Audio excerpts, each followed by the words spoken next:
สบายดีท่านผู้ชมวันนี้มาพวกเขามาย่างออกกำลังกายอยู่ที่แคมป์ของท่านผู้ชมซึ่งจะมีบรรยากาศคนร้ายเนาะร้ายดีเหรออันอยากให้ท่านผู้ชมเบิ่งกองด้านหลังอันนี้ก็คือมีบอลฝากรถเนาะท่านผู้ชมอันนี้ก็คือด้านหลังของแคมป์ของฝั่งนั้นก็คืออาจจะเป็นฝั่งไทยเนาะประเทศไทยอันนี้ก็ฝั่งลาวกับใจพี่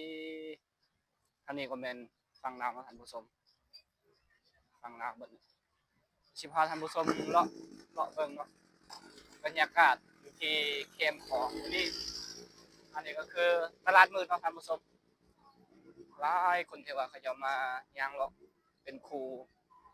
แล้วก็บางคนก็โสดบางคนก็ย่างผู้เดียวเนาะ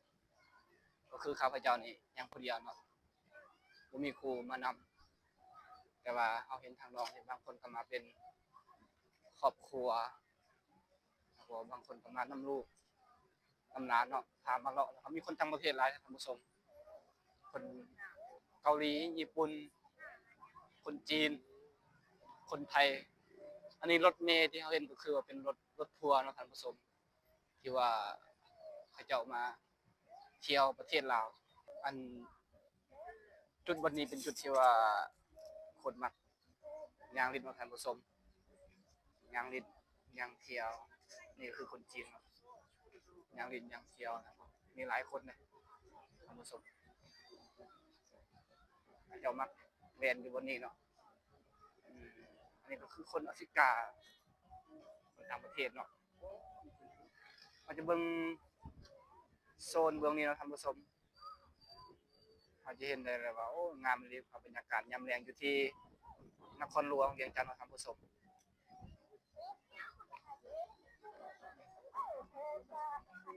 คนร้ายท่านผู้ชมร้ายดีส่วนร้ายเขาจะมักจะมานั่งเล่นชิลๆแล้วก็เล่นโทรศัพท์แล้วก็อ่านหนังสือเนาะบางคนอ่านหนังสืออ่านนิทานเรื่อง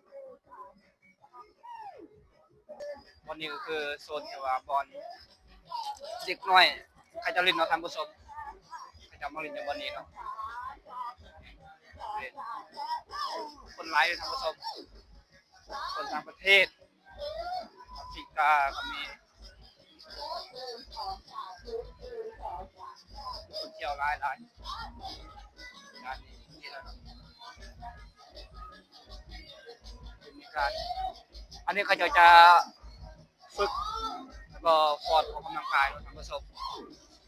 ในเรื่องงานนี้อันนี้คนยังน้อยเล่นนะท่านผู้ชมก็ออกมา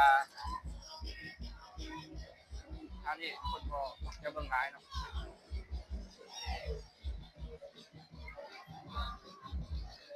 อันนี้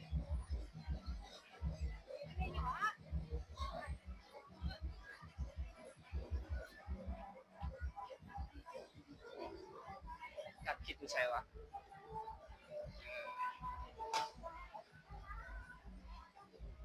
จะมีบรรยากาศหลายเนาะแบบนี้เนาะ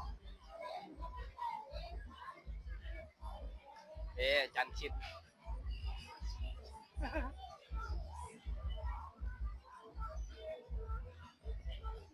อาจารย์คิดไปดีพี่น้องกองไฟมันจะ โอ้ แรงพี่น้อง จันไงเนาะ พอเข้าไปแล้วนั่นแหละ